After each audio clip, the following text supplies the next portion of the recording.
Մի տարեց կին հանրային ելույթով դաշնամուր նվագելու իր երազանքն իրականացնելուց օրեր առաջ կոտրում է ձեռքերը։ Հարսը պնդում է, որ դա դժբախտ պատահար էր, սակայն բժշկական հետազոտությունները բոլորովին այլ բան են ցույց տալիս։ Որդին դիտում է տեսախցիկների ձայնագրությունները բացահայտում մի սարսափելի ու դաժան իրողություն։ Վնասված ձեռքերով մայրը որոշում է դիմակայել ցավին նվագել ոչ թե տեխնիկայով, այլ հոգով։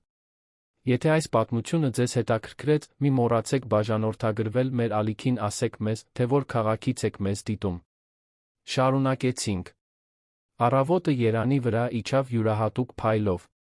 Գարնանային արը ներս էր լցվում կենտրոն թաղամասի ընդարձակ տան պատուհաններից, լուսավորելով հյուրասենյակի ամենապատվավոր անկյունում դրված ռոյալը։ 72-ամյա Հեղինեն, ինչպես միշտ, վաղ էր արթնացել, բայց այդ օրը նրա սիրտը այլ կերպ էր բաբախում։ Մատները թմրում էին անհանգստությունից, նա ժպտաց, հիշելով, որ ընդամենը 3 շաբաթ է մնացել այն ելույթին, որը պետք է փոխեր իր կյանքը։ Նա դանդաղ վեր կացավ անկողնուց, հոդերի մեջ զգալ ով տարիների ծանրությունը, բայց նա այն մարդու թեթությունը, ով վերջապես իրականացնում էր պատանեկությունից փայփայած երազանքը։ Հագավ մետաքսե կապույտ խալաթը, որը որդին, Արթուրը, նվիրել էր վերջին ծննդյան օրը, զգուշորեն իջավ աստիճաններով, բռնվելով բազրիքից։ Տանը լռություն էր։ Արթուրն ու կինը, Լիլիթը, դեռ քնած էին, ինչպես թոռնուհին, 17-ամյա Անին, որն իր դպրոցական արձակուրդներն այնտեղ էր անցկացնում։ Հեղինեն հանգիստ պատրաստեց իր նախաճաշը։ Տաք թարմ հաց, որը սպասուհին թողել էր զամբյուղում, բարձրորակ կարագ, տնական ելակի ջեմ թունդ, թարմ եփած սուրճ։ Նստեց խոհանոցի սեղանի շուրջ, թույլ տվեց մտքերին սավառնել դեպի անցյալ։ Քանի անգամ էր կյանքի ընթացքում երազել այս պահի մասին։ Քանի գիշեր էր քնել, պատկերացնելով իրեն բեմի վրա, ուշադիր հանդիսատեսի առաջ, մատները սահում են ստեղների վրայով այն վարպետությամբ, որին այդքան ձգտել էր։ Ծնված լինելով 50-ականներին արտրականների ընտանիքում, Հեղինեն մեծացել էր ռադիոյով դասական երաժշտություն լսելով։ Հայրը, որը քաղաքի կենտրոնում կտորեղենի խանութ ուներ, Պաշ տում էր Շոպենին ու Բեթհովենին, միշտ ասում էր, որ երաժշտությունը հոգու լեզուն է։ Հեղինեն 8 տարեկանում սիրահարվել էր դաշնամուրին, երբ թաղամասի եկեղեցում մի ելույթ էր տեսել։ Սպիտակ զգեստով մի երիտասարդ աղջիկ այնքան նրբությամբ էր նվագում, որ կարծես սավառնում էր գործիքի վրա։ Այդ պահին Հեղինեն հասկացավ, թե ինչ է ուզում իր կյանքից։ Բայց իրականությունն այլ էր։ Ընտանիքի միջոցները սահմանափակ էին, իսկ դաշնամուրը շքեղություն էր։ Երաժշտության դասերը չափազանց թանկ էին համեստ բյուջեի համար։ Հեղինեն մեծացավ, լուռ փայփայելով իր երազանքը, մինչ օգնում էր հորը խանութում, իսկ հետագայում աշխատում որպես տարրական դասարանների ուսուցչուհի։ 23 տարեկանում ամուսնացավ Ռուբենի, լուրջ ու աշխատասեր ճարտարագետի հետ, շուտով ծնվեց Արթուրը։ Կյանքը լցվեց պարտականություններով, վճարելու հաշիվներով, փոխելու տակտիրներով, ստուգելու տնային աշխատանքներով։ Դաշնամուրը մնաց հետոյի համար։ Միշտ հետոյի։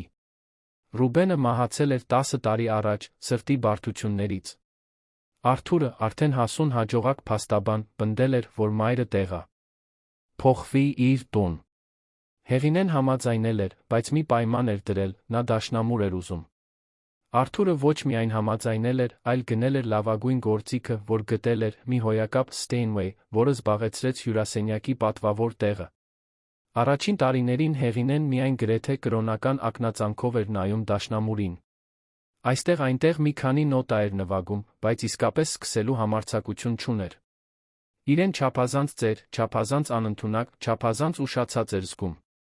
Մինչ որ 3 տարի առաջ Գումի շուկայում արհեստների տոնավաճառի ժամանակ հանդիպեց Գայանեին, թոշակի անցած դաշնամուրի ուսուցչուհու, որը դասեր էր առաջարկում մեծահասակների համար։ Գայանեն 65 տարեկան կենսունակ կին էր, կարճ, ալեխառն մազերով, թափանցող կապույտ աչքերով, վարակիչ ժպիտով։ Նա ինքը սկսել էր դասավանդել մեծահասակներին, հասկանալով, թե քանի մարդ է կրում նույն չիրականացված երազանքը։ Դասերը շաբաթական 2 անգամ էին, Հեղինեն նվիրվեց այնպիսի կրքով, որ զարմացրեց նույնիսկ ուսուցչուհուն։ Նրա մատները, որ սկզբում կոշտ էին, ճկունություն ձեռք բերեցին։ Կեցվածքը բարելավվեց։ Նոտաները կարդալը, որ սկզբում անհնարին էր թվում, գրեթե բնական դարձավ։ Եվ հետո եկավ հրավերը։ Գայանեն ամեն տարի կամերային երաժշտության տանը իր մեծահասակ աշակերտների համար համերգ էր կազմակերպում, հեղինակավոր միջոցառում, որը գրավում էր ամբողջ ընտանիքներին դասական երաժշտության սիրահարներին։ Հեղինեն պետք է լիներ ելույթ ունեցողներից մեկը։ Նա պետք է նվագեր Դեբյուսիի «Լուսնի լույսը» մի ստեղծագործություն, որն ընտրել էր իր մելանխոլիկ գեղեցկության յուրաքանչյուր նոտայի հետ զգացած հուզական կապի համար։ Վերջացնելով սուրճը, Հեղինեն գնաց դեպի հյուրասենյակ։ Նստեց դաշնամուրի մոտ, ուղղեց կեցվածքը, ինչպես Գայանեն էր սովորեցրել, սկսեց նվագել։ Առաջին նոտաները հոսեցին սահուն, նուրբ։ Նրա մատները պարում էին ստեղների վրայով աճող վստահությամբ։ Նա փակեց աչքերը, թույլ տվեց երաժշտությանը տանել իրեն, զգալով, թե ինչպես է յուրաքանչյուր ակորդ հնչում ոչ միայն գործիքի, այլ իր սեփական կրծքավանդակում։ Նա չնկատեց, որ Լիլիթն իջել էր աստիճաններով, դիտում էր նրան հյուրասենյակի դռան մոտ։ Տեից։ Հարսը 38 տարեկան էր, միշտ անթերի սանրված շագանակագույն մազերով, շաբաթական մատնահարդարմամբ, բրենթային հագուստով։ Նա 15 տարի առաջ էր ամուսնացել Արթուրի հետ, միշտ քաղաքավարի, բայց հեռու հարաբերություններ էր պահպանում զկեսրոջ հետ։ Լիլիթը Գյումրիի հին, ավանդական ընտանիքներից էր, ամուսնությունից հետո տեղափոխվել էր Երան, երբեք չէր թաքցնում, որ մայրաքաղաքը համարում է իր հայրենի քաղաքից պակաս նրբաճաշակ։ Լիլիթը խաչեց ձեռքերը, դիտում էր, թե ինչպես է Հեղինեն նվագում։ Այդ տեսարանում մի բան կար, որը խորապես անհանգստացնում էր նրան։ Վերջին ամիսներին, երբ հայտարարվել էր ելույթի մասին, Հեղինեն ավելի ու ավելի մեծ ուշադրության էր արժանանում։ Արթուրը տեսանելի հպարտությամբ էր խոսում մոր մասին։ Ընտանիքի ընկերները գովում էին տարեց կնոջ քաջությունն ու նվիրվածությունը։ Վերջին ընտանեկան հավաքույթին Հեղինեն ուշադրության կենտրոնում էր, բոլորը ցանկանում էին իմանալ նրա դասերի, նախապատրաստության, երաժշտական ընտրության մասին։ Եվ Լիլիթը չէր կարողանում չհամեմատել այդ ուշադրությունն այն անտարբերուտ Յան հետ, որին արժանանում էր Անին։ Իր դուստրը 7 տարի դաշնամուր էր պարապում, 10 տարեկանից։ Լիլիթը հսկայական գումարներ էր ներդրել մասնավոր դասերի, որակյալ գործիքների, ներմուծված նյութերի վրա։ Բայց Անին երբեք իսկական տաղանդ կամ կիրք չէր ցուցաբերել։ Նա նվագում էր մեխանիկորեն, առանց հոգու, կատարելով մոր կողմից պարտադրված պարտականությունը։ Եվ որքան Հեղինեն առաջադիմում ու գովասանքի էր արժանանում, այնքան Լիլիթը զգում էր մի խայթոց, որի անունը չէր ուզում տալ։ Նախանձ։ Այո, հենց նախանձ էր, նա պետք է խոստովաներ ինքն իրեն։ Ինչպես կարող էր 72-ամյա մի կին, որը 0-ից էր սկսել ընդամենը 3 տարի առաջ, ավելի շատ ճանաչում ստանալ, քան իր դուստրը, որն այդքան երկար էր սովորում։ Ինչու էին մարդիկ հիանում Հեղինեի պատմությամբ հազիվ հիշատակում Անիին։ Լիլիթը շրջվեց անաղմուկ, բարձրացավ աստիճաններով։ Մտավ ննջասենյակ, տեսավ Արթուրին, որը հագնվում էր աշխատանքի գնալու համար։ Նա 45 տարեկան տղամարդ էր, բարձրահասակ, քունքերում սկսվող ալեխառն մազերով, մոր նման բարի շագանակագույն աչքերով։ Նա պաշտում էր Հեղինեին որպես միակ զավակ, հիացած էր մոտալուտ ելույթով։ Բարի լույս, սիրելիս, ասաց Արթուրը, տեսնելով կնոջը։ Մայրս արդեն դաշնամուրի մոտ է։ Երաժշտությունը լսեցի այստեղից։ Նա գնալով ավելի լավ է նվագում, այդպես չես կարծում։ Լիլիթը ստիպված ժպտաց։ Այո։ Շատ նվիրված է։ Արթուրը մի բան նկատեց կնոջ ձայնի մեջ, բայց նախընտրեց չմեկնաբանել։ Վերջին շրջանում նա զգում էր, որ Լիլիթը տարօրինակ է, ավելի դյուրագրգիռ, ավելի փակ։ Դա վերագրում էր Արթրի կենտրոնում իր ղեկավարած հագուստի բուտիկի աշխատանքային սթրեսին, բայց կարս մի բան, որը նա չէր կարողանում հասկանալ։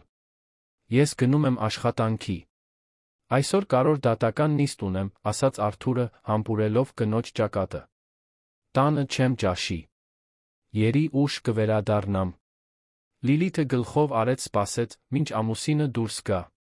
Հետո նստեց անկողնու վրա, թույլ տվեց մտքերին ազատ թափառել։ Պետք է ինչ-որ բան աներ։ Չէր կարող պարզապես նստել ու դիտել, թե ինչպես է Հեղինեն ստանում այդ ամբողջ հիացմունքը։ Դա արդար չէր։ Անին արժանի էր ճանաչման։ Ինքը, Լիլիթը, արժանի էր, որ իր են տեսնեին որպես մայր, որը տարիներ էր ներդրել դստեր երաժշտական կրթության մեջ։ Մի միտք սկսեց ձավորվել նրա գլխում։ Դա սխալ էր, նա գիտեր։ Բայց անարդարության զգացումը չափազանց ուժեղ էր անտեսելու համար։ Այդ օրը Հեղինեն իր հերթական դասն ունեցավ Գայանեի հետ։ Ուսուցչուհին ապրում էր քաղաքի կենտրոնում գտնվող մի հմայիչ առանձնատանը, որի հյուրասենյակում դրված էր ԵՄՀ դաշնամուր, իսկ սենյակը լի էր բույսերով ու բնական լույսով։ Այնտեղի դասերը միշտ խաղաղության աճի պահեր էին Հեղինեի համար։ Դու հրաշալի առաջընթաց ունես, ասաց Գայանեն, լսելով, թե ինչպես է Հեղինեն ամբողջությամբ նվագում ստեղծագործությունը։ Քո մեկնաբանությունը հուզական խորություն է ձեռք բերում։ Սա միայն տեխնիկա չէ, Հեղինե։ Դու քո հոգին ես դնում այս երաժշտության մեջ։ Հեղինեն զգաց, որ աչքերը լցվում են։ Շնորհակալ եմ, Գայանե։ Դուք չեք պատկերացնի, թե որքան բան է սա նշանակում ինձ համար։ Ես ամբողջ կյանքս սպասել եմ այս պահին։ Գայանեն քնքշորեն բռնեց Հեղինեի ձեռքերը։ Եվ դու արժանի ես դրա յուրաքանչյուր վայրկյանին։ Քո ելույթը շատերին կհո։ Զի։ Վստահ եմ։ Նրանք մեկ ժամ խոսեցին ելույթի մանրամասների, բեմական հուզմունքը հաղթահարելու, շնչառության երաժշտության հետ կապ հաստատելու կարողության մասին։ Երբ Հեղինեն դուրս եկավ այնտեղից, իրեն թարմացած, վստահությամբ լի էր զգում։ Բայց տուն հասնելով, նա այլ մթնոլորտի հանդիպեց։ Լիլիթը հյուրասենյակում էր, սուրճի սեղանի վրա ինչ-որ թղթեր էր դասավորում։ Անին նստած էր բազմոցին, ձանձրացած տեսքով հեռախոսն էր քրքրում։ Իսկ Արթուրը դեռ չէր վերադարձել գրասենյակից։ Հեղինե, կարո՞ղ եմ մի րոպե խոսել ձեզ հետ, հարցրեց Լիլիթը մի ժպիտով, որը չէր հասնում աչքերին։ Իհարկե, սիրելիս։ Ինչ է պատահել։ Լիլիթը ցույց տվեց բազմոցը։ Նստեք, խնդրում եմ։ Ելույթի մասին է։ Հեղինեն սրտում սեղմում զգաց, բայց նստեց թորնուհու կողքին։ Ինչ կա ելույթի հետ կապված։ Դե, ասաց Լիլիթը, զգուշորեն ընտրելով բառերը, ես շատ եմ մտածել այդ մասին։ Եվ կարծում եմ հրաշալի կլիներ, եթե Անին էլ կարողանար մասնակցել։ Ի վերջո, նա շատ ավելի երկար է դաշնամուր պարապում, քան դուք, սա հնարավորություն կլիներ նրա համար ցույց տալու իր տաղանդը։ Հեղինեն զարմացած թարթեց աչքերը։ Բայց Լիլիթ, համերգը հատուկ Գայանեի աշակերտների համար է։ Անին նրա աշակերտը չէ։ Գիտեմ, բայց մտածեցի, գուցե դուք կարողանաք խոսել ձեր ուսուցչուհու հետ։ Բացառություն խնդրել։ Անին կարող է նվագել ձեզնից անմիջապես առաջ կամ հետո։ Գեղեցիկ կլիներ, տատիկն ու թորնուհին նույն բեմում։ Հեղինեն նայեց Անիին, որը շարունակում էր հայացքը հառած պահել հեռախոսին, ակնհայտորեն անտարբեր խոսակցության նկատմամբ։ Սիրելիս, դու կուզեիր նվագել համերգին։ Անին ուսերը թոթվեց, առանց հայացքը բարձրացնելու։ Մի նույն է։ Լիլիթը զայրացած հայացք նետեց դստերը։ Անի, քաղաքավարի եղիր։ Տատիկդ կարևոր բան է հարցնում։ Անին հոգոց հանեց, վերջապես վայր դրեց հեռախոսը։ Մամ, դու գիտես, որ ես չեմ սիրում ելույթներ։ Հուզվում եմ, նոտաներն եմ սխալվում։ Եվ անկեղծ ասած, չեմ հասկանում, թե ինչու պետք է նվագեմ տատիկիս միջոցառմանը։ Լիլիթը զգաց, որ դեմքը տաքանում է զայրույթից, բայց զսպեց իրեն։ Որովհետև դա քեզ համար անհավանական հնարավորություն կլիներ։ Որովհետև դու տարիներ շարունակ սովորում ես։ Արժանի ես ճանաչման։ Որովհետև դա քեզ օգուտ կտար։ Հեղինեն զգաց, որ անհարմարությունը մեծանում է։ Լիլիթ, սիրելիս, ես հասկանում եմ քո մտադրությունը, բայց կարծում եմ, սա մի բան է, որը Անին պետք է որոշի։ Եվ բացի այդ, համերգն արդեն ամբողջությամբ կազմակերպված է։ Հարմար չի լինի վերջին պահին փոփոխություններ խնդրել։ Լիլիթը գծեց շուրթը։ Նրա աչքերը փայլեցին մի հույզով, որը Հեղինեն չկարողացավ բացահայտել։ Հասկանալի է։ Ուրեմն դուք նույնիսկ չեք փորձի օգնել ձեր թորնուհուն։ Բանն այդ չէ, Լիլիթ։ Ես շատ կուզենայի տեսնել Անիին նվագելիս։ Բայց ոչ այս կոնկրետ համերգին։ Գուցե մեկ այլ միջոցառման, ապագայում։ Իհարկե։ Ապագայում։ Միշտ ապագայում, մրմնջաց Լիլիթը, կտրուկ վեր կենալով։ Թողեք, Հեղինե։ Ես հասկացա ձեր ասածը։ Եվ դուրս եկավ սենյակից, նախքան Հեղինեն կհասցներ պատասխանել։ Անին աչքերը տնկեց։ Կներես, տատիկ։ Մայրս վերջերս մի տեսակ տարօրինակ է։ Կարծում եմ, խանութի պատճառով սթրեսի մեջ է։ Հեղինեն շոյեց թորնուհու մազերը։ Մի անհանգստացիր, սիրելիս։ կանցնի։ Բայց սրտի խորքում Հեղինեն զգաց, որ անհանգիստ ությունը մեծանում է։ Լիլիթի հայացքում մի բան կար, որը նրան անհանգստացնում էր։ Մի բան, որը սթրեսից կամ մայրական մտահոգությունից անդին էր։ Դա ավելի խորն էր, ավելի մութ։ Այդ երեկո ընթրիքի ժամանակ Արթուրը փորձում էր թեթ զրույց պահպանել, բայց լարվածությունը շոշափելի էր։ Լիլիթը հազիվ էր դիպչում ուտելիքին, միավանք պատասխաններ տալով, երբ նրան ինչ-որ բան էին հարցնում։ Հեղինեն ամեն ինչ արեց, որ բնական թվա, բայց ստամոքսում ծանրություն էր զգում։ Ընթրիքից հետո Հեղինեն բարձրացավ իր սենյակ, զանգահարեց իր լավագույն ընկերուհուն, Նունեին, որի հետ ընկերություն էր անում դպրոցական տարիներից։ Նրանք գրեթե ամեն օր խոսում էին, կիսվելով ուրախություններով ու մտահոգություններով։ Նունե, կարծում եմ Լիլիթի հետ ինչ-որ բան այն չէ, ասաց Հեղինեն հեռախոսով, պառկած իր անկողնում։ Նա փոխվել է։ Ուզում էր, որ ես խնդրեմ, որ Անին նվագի իմ համերգին, երբ ասացի, որ դա հնարավոր չէ, շատ նեղացավ։ Նունեն, 70-ամյա, այրի 3 երեխաների մայր, լավ գիտեր ընտանեկան դրամաները։ Ախ, Հեղինե, սկեսուրի նախանձը սովորական բան է։ Գուցե նա զգում է, որ դու ավելի շատ ուշադրության ես արժանանում, քան իր դուստրը։ Բայց դա անիմաստ է։ Ես երբեք չեմ ուզեցել որևէ մեկին ստվերել։ Պարզապես ուզում եմ իրականացնել իմ երազանքը։ Գիտեմ, սիրելիս։ Բայց մարդիկ միշտ չէ, որ ռացիոնալ են, երբ խոսքը ընտանիքի մասին է։ Ուշադիր եղիր, բայց թույլ մի տուր, որ դա խանգարի քո նախապատրաստությանը։ Դու արժանի ես այդ պահին։ Հեղինեն շնորհակալություն հայտնեց զրույցի համար, անջատեց հեռախոսը, բայց անհարմարությունը մնաց։ Այդ գիշեր վատ քնեց, մի քանի անգամ արթնանալով խառը երազներից։ Հաջորդ օրերը տարօրինակ առօրյա բերեցին։ Լիլիթը խուսափում էր Հեղինեից, դուրս էր գալիս սենյակներից, երբ սկեսուրը ներս էր մտնում, պատասխանում էր միայն ամենաանհրաժեշտին, երբ ինչ-որ բան էին հարցնում։ Արթուրը նկատեց լարվածությունը, բայց չգիտեր ինչպես միջամտել։ Անին շարունակում էր իր դեռահասական աշխարհում, անտեղյակ մեծերի դրամաներից։ Հեղինեն շարունակում էր իր ամենօրյա փորձերը, բայց ուրախությունը խամրել էր տան ծանր մթնոլորտից։ Իրեն զգում էր հսկողության տակ, դատապարտված։ Մի քանի անգամ դաշնամուր նվագելիս նկատեց Լիլիթին, որը կանգնած էր հյուրասենյակի դռան մոտ, դիտելով նրան անհասկանալի արտահայտությամբ։ Ելույթից 1 շաբաթ առաջ Հեղինեն արթնացավ ձեռքերում տհաճ ցավով։ Մտածեց, որ դա պարզապես լարվածություն է, չափից շատ պարապելուց հակաբորբոքային դեղահավ ընդունեց։ Բայց ցավը շարունակվեց ամբողջ օրը։ Նրա հոդերը կարծես ավելի կոշտացել էին, մատները պակաս զգայուն։ Կեսօրին փորձեց նվագել, նկատեց, որ իր կատարումը տուժել է։ Նոտաները չէին հոսում, ինչպես առաջ։ Անհանգստացած, զանգահարեց Գայանեին։ Ուսուցչուհին առաջարկեց, որ նա 2 օր հանգստանա, խուսափելով նվագելուց, որպեսզի չլարի ձեռքերը։ Հեղինեն համաձայնեց, բայց անհանգստությունը մեծացավ։ Իսկ եթե ցավը չանցնի։ Իսկ եթե չկարողանա ելույթ ունենալ։ Այդ երեկո ընթրիքի ժամանակ Հեղինեն անփութորեն նշեց ձեռքերի ցավի մասին։ Արթուրն անմիջապես անհանգստացավ։ Մամ, դու պետք է բժշկի գնաս։ Նորմալ չէ այդպիսի ցավ զգալը։ Արդեն վաղվա համար գրանցվել եմ վնասվածքաբանի մոտ, ասաց Հեղինեն։ Երի պարզապես չափից շատ եմ օգտագործել։ Մի քանի օր կհանգստանա։ Ու ամեն ինչ լավ կլինի։ Լիլիթը հայացքը բարձրացրեց ափսեից։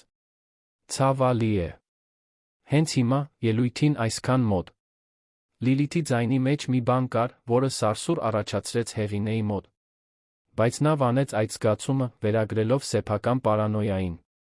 Հաջորդ օրը Հեղինեն գնաց բժշկի։ Վնասվածքաբանը զգուշորեն զննեց նրա ձեռքերը, ռենտգեն նկարներ խնդրեց, տարակուսեց տեսածից։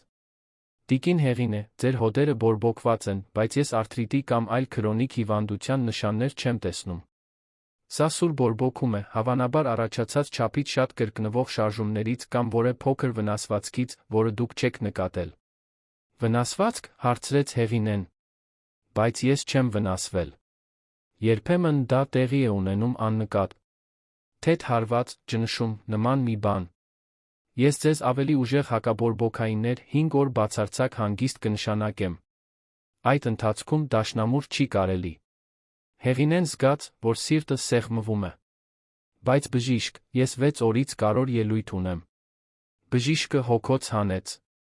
Տեսեք, եթե դուք լավ հանգստանաք ընդունեք դեղերը, հնարավորություն կա, որ ժամանակին կլավ անաք։ Բայց եթե հիմա լարեք, կարող եք շատ ավելի վատացնել վտանգի տակ դնել ոչ միայն ելույթը, այլ ձեր առողջությունը երկարաժամկետ հեռանկարում։ Հեղինեն հուսահատված վերադարձավ տուն։ Արթուրը փորձում էր մխիթարել նրան, բայց նա հազիվ էր կարողանում խոսել։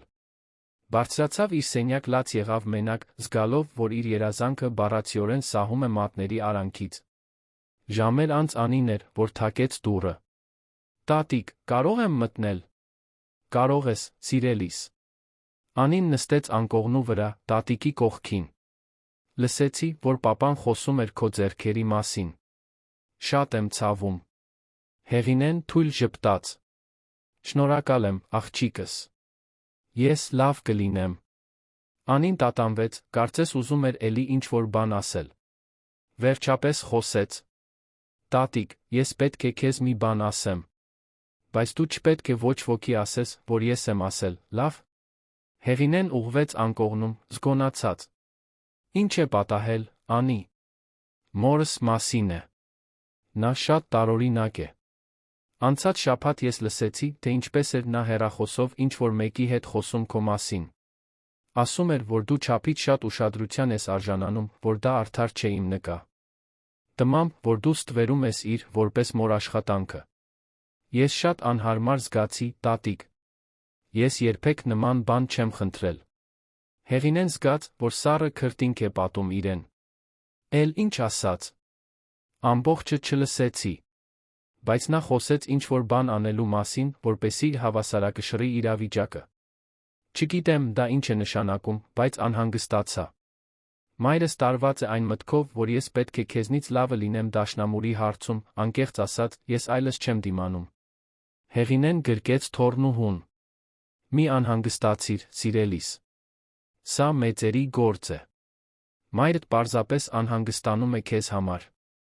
Բայց ներքուստ Հեղինեն զգում էր, որ խորը անհանգստություն է աճում։ Արդյոք Լիլիթը ընդունակ կլիներ ինչ-որ բան անել իր ելույթը խափանելու համար։ Ոչ, դա անհեթեթ միտք էր։ Լիլիթը նրա հարսն էր, թոռնուհու մայրը, որդու կինը։ Նա նման բան չէր անի։ Թե կաներ։ Հաջորդ օրերը հարկադիր հանգստի աճող անհանգստության խառնուրդ էին։ Հեղինեն կանոնավոր ընդունում էր դեղերը, սառը թրջոցներ էր դնում ձեռքերին, խուսափում էր ցանկացած շարժումից, որը կարող էր վատթարացնել բորբոքումը։ Բայց ժամանակը սլանում էր, ելույթն անխուսափելիորեն մոտենում էր։ Համերգից 3 օր առաջ Հեղինեն արթնացավ, զգալով, որ ձեռքերը մի փոքր ավելի լավ են։ Ցավը նվազել էր, կոշտությունը՝ նույնպես։ Զգուշորեն իջավ հյուրասենյակ, նստեց դաշնամուրի մոտ։ Մի քանի պարզ գամմա նվագեց։ Մատներն ավելի լավ էին արձագանքում, թե դեռ կատարյալ չէին։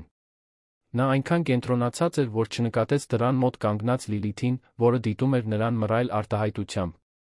Երբ Հեղինեն վերջապես նկատեց հարսի ներկայությունը, սարսուռ անցավ մարմնով։ Ձեր ձեռքերը լավանում են, ասաց Լիլիթը սառը ժպիտով։ Որքան լավ։ Հեղինեն ստիպված ժպտաց։ Այո։ Կարծում եմ, կկարողանամ նվագել համերգին։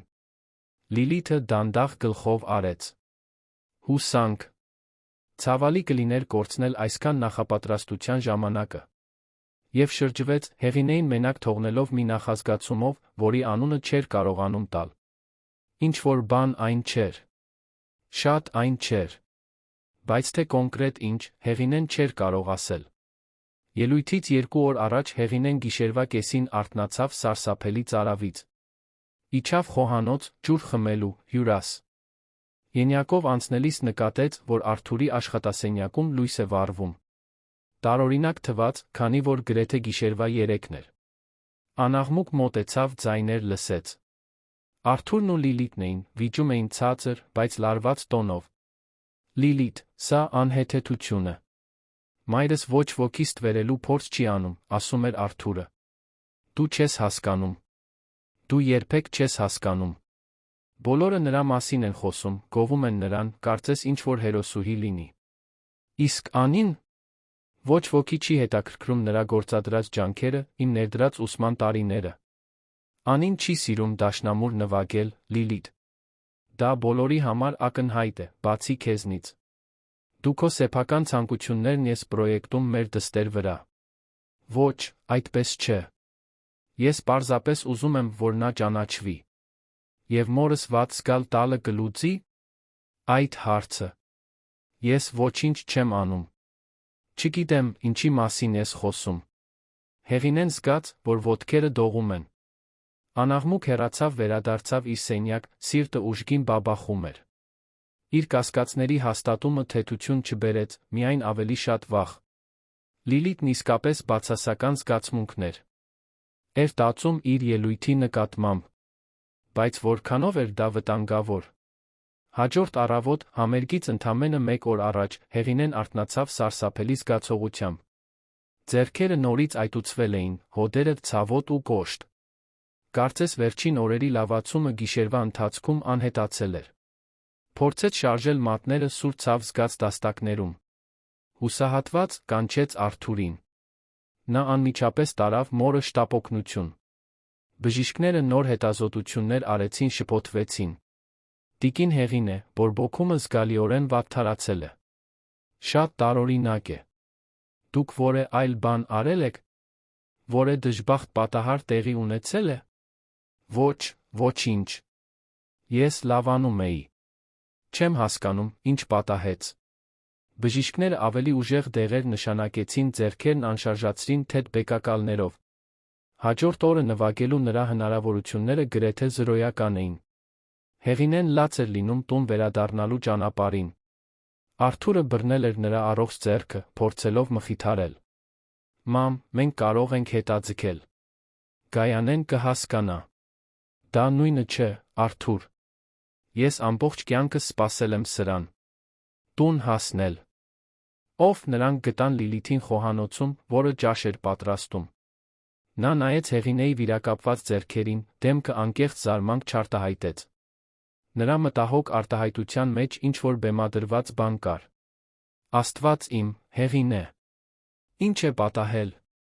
Հեղինեն նայեց նրա աչքերի մեջ, այդ պահին հասկացավ։ Բացարձակ վստահությամբ հասկացավ, որ Լիլիթը կապ ունի իր ձեռքերի վատթարացման հետ։ Բայց ինչպես։ Ինչպես կարող էր նա դա անել։ Հաջորդ ժամերը ձգվեցին լուռ մղձավանջի մեջ։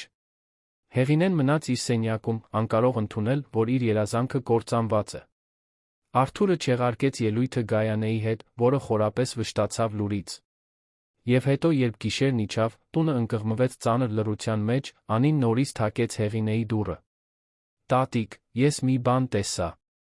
Պետք է քեզ ասեմ։ Անին լայն բացված աչքերով մտավ սենյակ, զգուշորեն փակելով դուռը իր հետից։ Հեղինեն ուղղվեց անկողնում, նրա դեռս ցավող ձեռքերը բաբախում էին բեկակալների մեջ։ Սիրտը արագացավ, տեսնելով թորնուհու լուրջ արտահայտությունը։ Ինչ ես տեսել, սիրելիս, հարցրեց Հեղինեն, փորձելով ձայնը հանգիստ պահել։ Անին մոտեցավ, նստեց անկողնու ոտքերի մոտ, ձեռքերը թեթակի դողում էին։ Տատիկ, դու պետք է խոստանաս, որ չես ասի, թե ես եմ պատմել։ Գոնե հիմա։ Ես դեռ այստեղ եմ ապրում, վախենում եմ, թե մայրս ինչ կարող է անել։ Հեղինեն մեկնեց առողջ ձեռքը, բռնեց Անիի ձեռքը։ Խոստանում եմ։ Կարող ես խոսել։ Անին խորը շունչ քաշեց։ 2 օր առաջ, երբ դու քնած էիր, ես գիշերվա կեսին արթնացա, լոգարան գնալու։ Երբ վերադառնում էի սենյակ, տեսա, որ մայրս դուրս է գալիս քո սենյակից։ Տարօրինակ թվաց, որովհետև նա երբեք գիշերվա կեսին այնտեղ չի գնում։ Նա ինձ չտեսավ։ Ես թաքնվեցի միջանցքում, հետեցի նրան, թե ինչպես իջավ խոհանոց, շատ դանդաղ լվաց ձեռքերը, կարծես ինչ-որ բան էր հանում դրանցից, հետո վերադարձավ իր սենյակ։ Հեղինեն զգաց, որ ստամոքսը շուռ է գալիս։ Իսկ դու գիտես, նա ինչ էր անում իմ սենյակում։ Վստահ չէի, ուստի հաջորդ օրը, երբ բոլորը տնից դուրս էին եկել, ես գնացի հետաքննելու։ Անին տատանվեց, գծելով շուրթը։ Տատիկ, ես մայրիկիս պահարանի դարակում թաքցրած դեղահաբեր գտա։ Դրանք նրա սովորական դեղերը չեն։ Համ։ Ացանցում փնտրեցի անունը, որը գրված էր տուփի վրա։ Դրանք ալերգիկ ռեակցիաներ, բորբոքումներ առաջացնող դեղահաբեր են։ Այնպիսի բան, որը կարող է մարդու ձեռքերն այտուցել։ Աշխարհը կարծես պտտվեց Հեղինեի շուրջը։ Դու ասում ես, որ մայրդ ինչ-որ բան է դրել իմ դեղերի մեջ։ Անին գլխով արեց, արցունքները հոսում էին դեմքով։ Կարծում եմ, այո, տատիկ։ Ես ստուգեցի քո վիտամինները, այն դեղերը, որոնք դու ամեն օր խմում ես քնելուց առաջ։ Դեղահաբերը տարօրինակ տեսք ունեն։ Որոշները մի փոքր տարբերվում են մյուսներից, կարծես փոխարինված լինեն։ Եվ մայրիկիս սրվակը բաց էր, մի քանի դեղահաբ պակասում էր։ Հեղինեն փակեց աչքերը, զգալով ցնցման, դավաճանության խորը տխրության խառնուրդ։ Ինչպես կարող էր իր սեփական ընտանիքի անդամը նման բան անել։ Լիլիթը թունավորել էր իր վիտամինները, խափանելու իր ելույթը, տառապանք պատճառելու, իր երազանքը կործանելու համար։ Սիրելիս, ասաց Հեղինեն դողացող ձայնով, դու պետք է ինձ ցույց տաս այդ դեղահաբերը։ Եվ մենք պետք է պատմենք քո հորը։ Անին արագ գլուխը թափահարեց։ Ոչ հիմա, տատիկ։ Դեռ ոչ։ Հայրս չի հավատա։ Նա երբեք չի հավատում, երբ ինչ-որ մեկը վատ բան է ասում մորս մասին։ Նա միշտ պաշտպանում է նրան։ Եվ եթե ես պատմեմ, մայրս ամեն ինչ կհերքի, կասի, որ հորինում եմ, ամեն ինչ ավելի վատ կլինի ինձ համար։ Ես ընդամենը 17 տարեկան եմ։ Գնալու տեղ չունեմ։ Հեղինեն հասկացավ թորնուհու երկընտրանքը։ Անին ճիշտ էր։ Արթուրը գույր էր, երբ խոսքը Լիլիթին էր վերաբերում։ Միշտ այդպես է եղել։ Նա պաշտում էր կնոջը, հրաժարվում էր տեսնել նրա թերությունները։ Եվ Լիլիթին առանց կոնկրետ ապացույցների մեղադրելը կարող էր անդառնալիորեն կործանել ընտանիքը։ Ապա ինչ ենք անում, հարցրեց Հեղինեն, իրեն կորցրած զգալով։ Անին սրբեց արցունքները։ Նախ, դու դադարում ես վիտամիններ խմել։ Անմիջապես։ Հետո, մենք պետք է ապացույցներ հավաքենք։ Դեղահաբերի լուսանկարներ, գուցե նմուշ վերցնենք անալիզի համար։ Եվ հետո, երբ ամեն ինչ հստակ լինի, կպատմենք հայրիկիս։ Այդ ժամանակ նա չի կարողանա հերքել։ Հեղինեն դանդաղ գլխով արեց։ Դու շատ խիզախ ես, Անի։ Եվ շատ խելացի։ Անին զգուշորեն գրկեց տատիկին, խուսափելով նրա վնասված ձեռքերից։ Ես սիրո եմ քեզ, տատիկ։ Եվ ատում եմ տեսնել, թե ինչպես ես տառապում։ Մայրս սխալ է։ Շատ սխալ։ Այդ գիշեր Հեղինեն չխմեց իր վիտամինները։ Սրվակը պահեց գիշերային պահարանի դարակում, փորձեց քնել, բայց քունը չէր տանում։ Միտքը պտտվում էր շրջաններով, մարսելով Անիի բացահայտումը, փորձելով հասկանալ, թե ինչպես էր հասել այս կետին։ Լիլիթը, կինը, որին Արթուրը սիրում էր, իր սիրելի թորնուհու մայրը, դիտավորյալ վնասում էր իր ձեռքերը նախանձի վրդովմունքի պատճառով։ Դա այնքան դաժան, այնքան անհեթեթ բան էր, որ Հեղինեն դեռ պայքարում էր լիովին ընդունելու համար։ Բայց ապացույցներն առկա էին։ Իր ձեռքերի անբացատրելի վատթարացումը։ Լիլիթի անկեղծ զարմանքի բացակայությունը, իրեն վիրակապված տեսնելիս։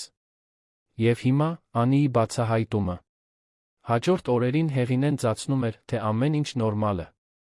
Շարունակում էր պահել վիտամինները, առանց դրանք խմելու, նկատեց ձեռքերի աստիճանական լավացում։ Բորբոքումը սկսեց նվազել, ցավը մեղմանալ, շարժունակությունը քիչ-քիչ վերադառնալ։ Դա ցավոտ հաստատում էր։ Լիլիթն իսկապես թունավորում էր իրեն։ Անին, իր սերնդի խորամանկությամբ, հեռախոսով լուսանկարեց Լիլիթի սրվակի կասկածելի դեղահաբերը։ Նույնիսկ կարողացավ դրանցից մի քանիսը վերցնել պահել պլաստիկ տոպրակի մեջ, թաքցնելով դպրոցական պայուսակի խորքում։ Երկու կանայք, տատիկն ու թորնուհին, դարձան գաղտնի դաշնակիցներ լուռ հետաքննության մեջ։ Արթուրը անտեղյակ էր ամեն ինչից։ Երկար ժամեր աշխատում էր գրասենյակում, հոգնած վերադառնում տուն, ընթրում ընտանիքի հետ գնում քնելու։ Հանգստյան օրերին փորձում էր ուրախացնել Հեղինեին, նրան տանելով ճաշելու, խոսելով մի քանի ամսից ելույթը հետաձգելու հնարավորության մասին։ Հեղինեն ժպտում համաձայնում էր, բայց ներքուստ պլանավորում էր իր հաջորդ քայլերը։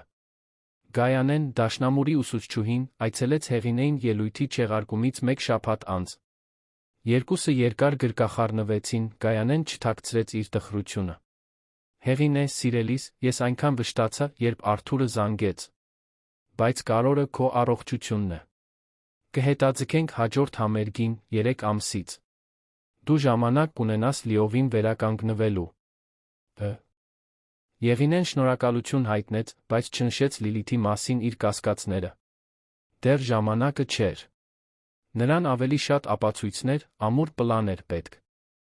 Նունեն, նրա տասնամյակների ընկերուհին, վերջապես օգնեց նրան կարգի բերել մտքերը։ Հեղինեն այցելեց նրան մի արոտ օր, իր հետ տանելով Անիի արած լուսանկարները։ Երկուսը նստեցին Նունեի տան այգում, սառը կիտրոնով թեյ խմելով։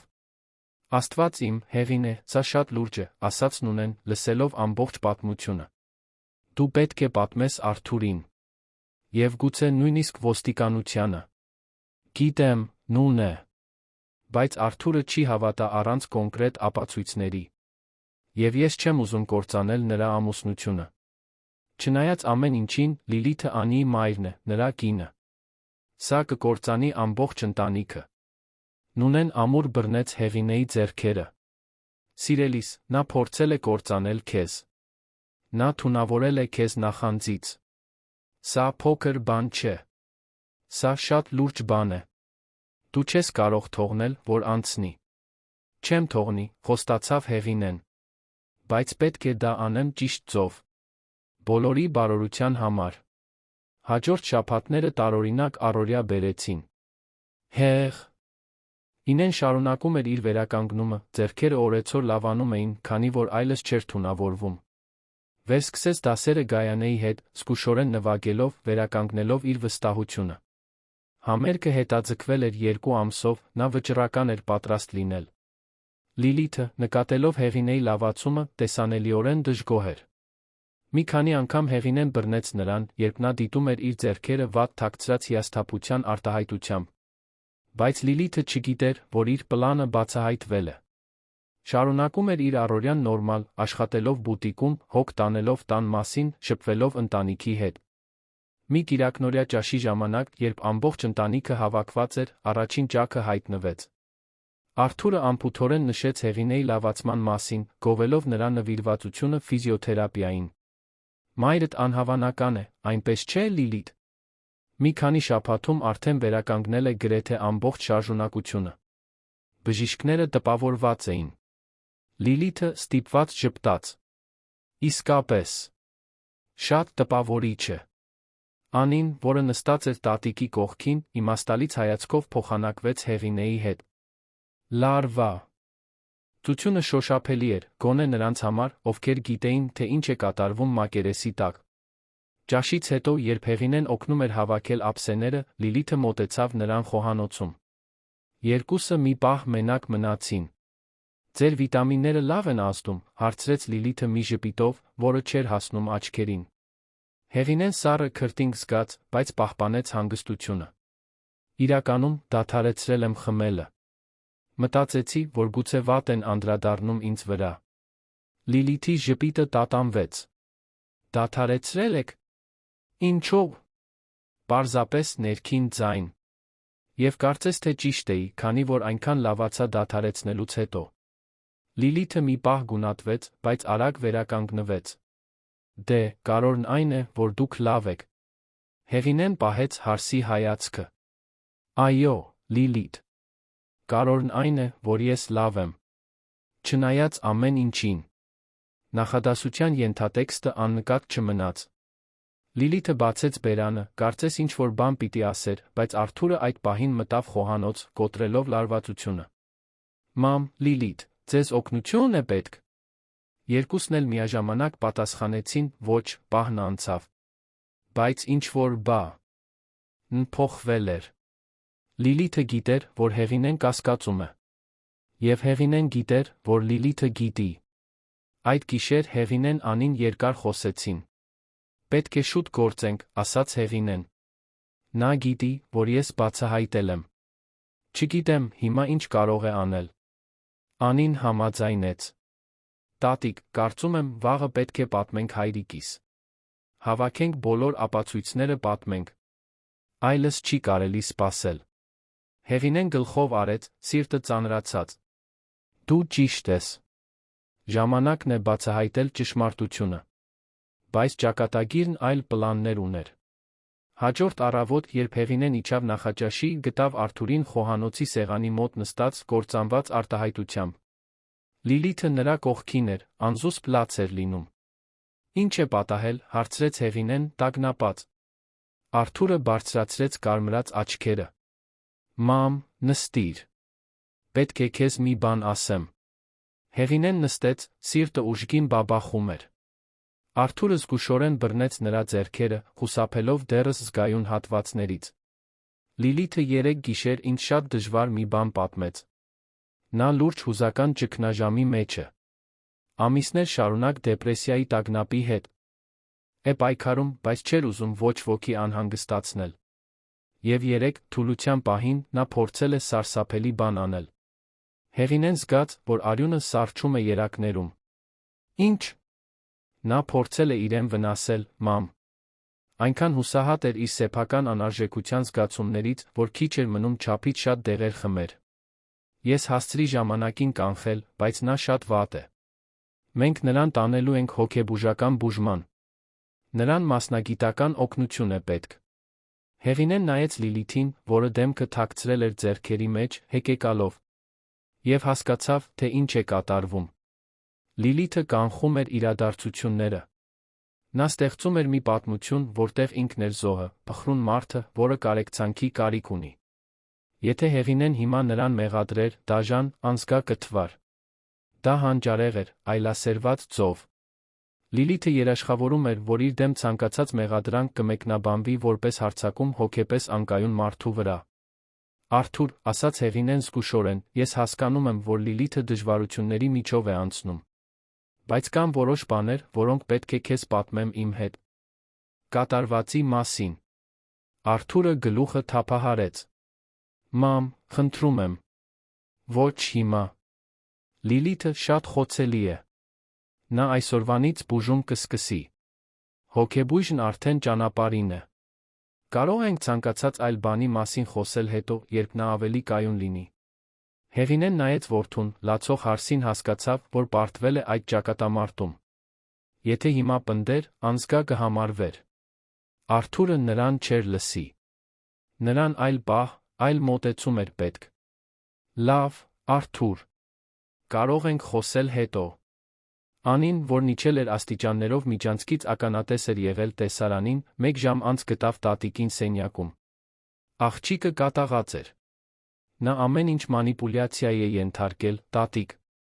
Նա իրեն զոհի տեղ դրեց, որպեսզի ոչ ոք մեզ չհավատա։ Հեղինեն գրկեց թոռնուհուն։ Գիտեմ, սիրելիս։ Բայց մենք դեռ չենք պարտվել։ Պարզապես պետք է ավելի խելացի լինենք։ Հաջորդ շաբաթներին տունը վերածվեց տարօրինակ տեսարանի։ Լիլիթը սկսեց ինտենսիվ հոգեբուժական բուժում, շաբաթական 3 անգամ թերապիայի ներով անհանգստացնող քանակությամբ դեղամիջոցներով։ Նա տանը շրջում էր ստվերի պես, քիչ էր խոսում։ Հաճախ էր լաց լինում, պահպանելով կոտրված, խնամքի կարիք ունեցող մարդու դերը։ Արթուրը կործանված էր կնոջ իրավիճակից ամբողջությամբ նվիրվել էր նրան աջակցելուն։ Հեղինեն Անին, իրենց հերթին, պահում էին իրենց ապացույցները, սպասելով գործելու ճիշտ պահին։ Նունեն էր, որ առաջարկեց լուծումը։ Հեղինե, քեզ փաստաբան է պետք։ Ոչ թե դեռ դատի տալու, այլ ուղղորդելու համար։ Մեկը, ով հասկանում է նման դեպքերից կարող է քեզ ասել, թե կոնկրետ ինչ անել։ Հեղինեն հետեց խորհրդին զգուշորեն գտավ ընտանեկան իրավունքի հանցագործությունների ոլորտում մասնագիտացած փաստաբանի։ Պարոն Սահակյանը 50 տարեկան, փորձառու կարեկից մարդ էր։ Նա լսեց ամբողջ պատմությունը, ուսումնասիրեց ապացույցները, սթափ վերլուծություն արեց։ Տիկին Հեղինե, այն, ինչ դուք ունեք, ուժեղ ցուցումներ են, բայց ոչ վերջնական ապացույցներ։ Դեղահաբերի լուսանկարները չեն ապացուցում, որ դրանք օգտագործվել են ձեր դեմ։ Մեզ ավելի որոշիչ բան է պետք։ Իմ առաջարկն այն է, որ մենք ձեր բնօրինակ դեղերից նմուշ վերցնենք, լաբորատոր անալիզ անենք։ Եթե օտար նյութեր գտնենք, անհերքելի ապացույց կունենանք։ Հեղինեն անմիջապես համաձայնեց։ Նա դեռ պահում էր վիտամինների սրվակը, որը դադարել էր խմել։ Փաստաբանը պարկուճներն ուղարկեց մասնագիտացված լաբորատորիա, նրանք սպասեցին արդյունքներին։ Մինույն ժամանակ Հեղինեն շարունակում էր իր նախապատրաստությունը հետաձգված համերգին։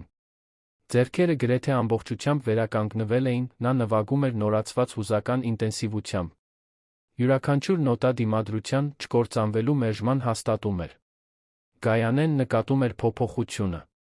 Հեղինե, քո երաժշտությունը տարբեր է։ Ավելի խորը։ Ավելի ինտենսիվ։ Ինչ է պատահել։ Հեղինեն տխուր ժպտաց։ Կյանքն է պատահել, Գայանե։ Եվ սովորեցրել է, որ մենք ավելի ուժեղ ենք, քան պատկերացնում ենք։ Համերգից 3 շաբաթ առաջ լաբորատորիայի արդյունքները եկան։ Պարոն Սահակյանը զանգեց Հեղինեին, նրա ձայնը հեռախոսում լուրջ էր։ Տիկին Հեղինե, արդյունքները վերջնական են։ Ձեր վիտամինները պարունակում էին ալերգեն հակաբորբոքային նյութեր այնպիսի չափաբաժիններով, որոնք կառաջացնեին հենց այն ախտանիշները, որոնք դուք ունեցել եք։ Սա դիտավորյալ թունավորում է։ Մենք բավարար ապացույցներ ունենք քրեական գործ հարուցելու համար։ Հեղինեն զգաց, որ ոտքերը դողում են։ Ուրեմն, ժամանակն է։ Ժամանակն է, հաստատեց փաստաբանը։ Ես կպատրաստեմ բոլոր փաստաթղթերը։ Դուք պետք է որոշեք, ուզում եք պաշտոնական բողոք ներկայացնել ոստիկանություն, թե նախընտրում եք նախ առերեսվել ձեր ընտանիքի հետ։ Հեղինեն մտածեց Արթուրի մասին, թե ինչպես նա կկործանվեր։ Մտածեց Անիի մասին, որը դեռ ապրում էր այդ տանը կախված էր ծնողներից։ Մտածեց Լիլիթի մասին, որն այդքան հմտորեն մանիպուլյացիայի էր ենթարկել ամե։ Ինչ։ Ուզում եմ նախ առերեսվել իմ ընտանիքի հետ։ Արթուրն արժանի է իմանալ ճշմարտությունը, նախքան սա ոստիկանական գործ դառնա։ Բայց ուզում եմ, որ դուք ներկա լինեք, պարոն Սահակյան։ Երաշխավորելու համար, որ ամեն ինչ ճիշտ կարվի։ Փաստաբանը համաձայնեց, նրանք հանդիպում նշանակեցին այդ շաբաթվա վերջին։ Հեղինեն տեղեկացրեց Արթուրին, որ պետք է խոսի շատ կարևոր բանի մասին, խնդրեց, որ ամբողջ ընտանիքը ներկա լինի։ Արթուրը, դեռ կենտրոնացած Լիլիթի բուժման վրա, դժկամությամբ համաձայնեց։ Երբ օրը եկավ, Հեղինեն նստեց հյուրասենյակում պարոն Սահակյանի հետ իր կողքին։ Արթուրն ու Լիլիթը դիմացի բազմոցին էին։ Անին կանգնեց տատիկի կողքին, լուռ աջակցության դրսորումով։ Արթուրը շփոթված նայեց բոլորին։ Մամ, ինչ է սա։ Ինչու ես փաստաբան կանչել։ Հեղինեն խորը շունչ քաշեց սկսեց։ Արթուր, այն, ինչ ես քեզ կպատմեմ, շատ դժվար կլինի լսել։ Բայց դու պետք է իմանաս ճշմարտությունը այն մասին, թե իրականում ինչ պատահեց իմ ձեռքերի հետ։ Եվ հետո հաստատակամ, բայց հուզված ձայնով Հեղինեն պատմեց ամեն ինչ։ Իր ձեռքերի անբացատրելի վատթար ացումը, Անիի բացահայտումը Լիլիթի դարակի դեղահաբերի մասին, թունավորումը հաստատող լաբորատոր անալիզը, լուսանկարները, վկայությունները, շաբաթների ընթացքում կուտակված բոլոր ապացույցները։ Արթուրը գունատվեց, անհավատալի հայացքով նայելով մորից կնոջը։ Սա չի կարող ճիշտ լինել։ Լիլիթ, ասա, որ սա ճիշտ չէ։ Լիլիթը անշարժ էր, դեմքն անարտահայտ։ Երկար վայրկյաններ նա ոչինչ չասաց։ Հետո դանդաղ ինչ-որ բան փոխվեց նրա աչքերում։ Փխրունության դիմակն ընկավ, բացահայտելով տակը ինչ-որ սառը հաշվենկատ բան։ Իսկ եթե ճիշտ է, ասաց Լիլիթը մի ձայնով, որը Հեղինեն երբեք չէր լսել։ Իսկ եթե ես իսկապես դա արել եմ։ Ինչ ես անելու, Արթուր։ Արթուրը դողալով վեր կացավ բազմոցից։ Ինչպես կարող ես դա հարցնել։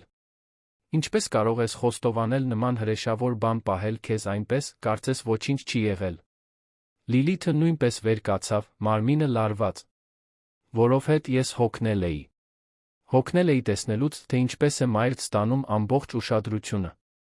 Հոգնել էի նրա մասին գովասանքներ լսելուց, մինչդեռ իմ դուստրն անտեսված էր։ Հոգնել էի անտեսանե։ Լի հարս լինելուց, մինչդեռ կատարյալ սկեսուրը փայլում էր։ Հաջորդած լռությունը բացարձակ էր։ Անին սկսեց լուռ լաց լինել։ Պարոն Սահակյանը նշումներ էր անում։ Արթուրը կարծես կորցրել էր խոսելու ունակությունը։ Հեղինեն, դեմքով հոսող արցունքներով, ցածրաձայն ասաց. Լիլիթ, ես երբեք չեմ ուզեցել ոչ ոքի ստվերել։ Պարզապես ուզում էի իրականացնել իմ երազանքը։ Լիլիթը ծիծաղեց, դառը անզգացմունք ձայնով։ Քո երազանքը։ Միշտ քո երազանքը։ Իսկ ուրիշների երազանքները։ Իսկ այն, ինչ ես էի ուզում իմ դստեր համար։ Ոչ ոքի դա չի հետաքրքրում։ Արթուրը վերջապես գտավ իր ձայնը։ Դու թունավորել ես մորս։ Դու կարող էիր սպանել նրան։